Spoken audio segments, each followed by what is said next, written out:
I am traditional Catholic and a monarchist who is working his way through a very liberal public university which hates the faith. What recommendations does Mr. Coulombe have for how someone can not only keep the faith, but grow in it while attending an environment hostile to the Catholic faith? You at Notre Dame or some Jesuit school? No, I didn't mean that. Did I? No. Yeah, you did. See what I go through, ladies and gentlemen? This is what I put up with.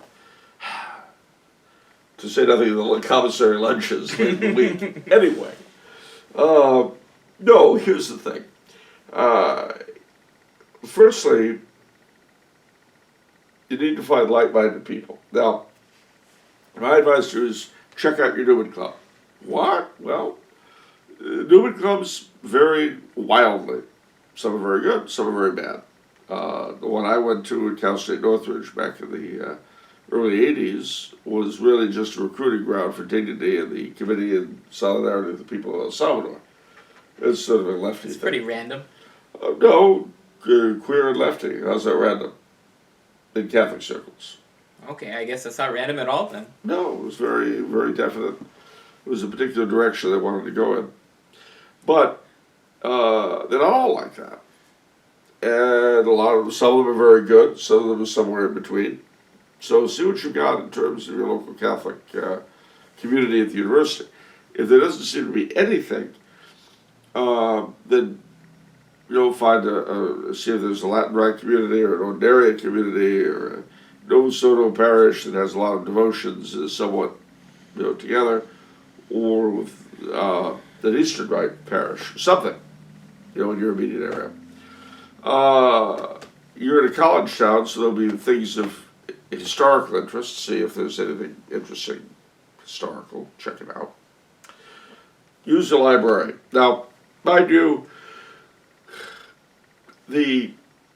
almost everything is available online now. But I remember when I was at Cal State Northridge, they had a huge library filled with really good Catholic stuff, which of course very few people read. So I read it. Take advantage. And then look around at your faculty. Sure, a lot of them will be Marxists and feminists and all that, committed to maintaining the powers of structure of the university, the structures of power. Mm-hmm. You hear a lot about that from Marxist academics. Those structures of power, yes, and they operate one, which is why your life depends on how they grade you, because they are a structure of power. No, it's like guns, though. We want to ruin it for everybody else. We want all the guns. We want all the structures of power. Yeah, everybody else, no.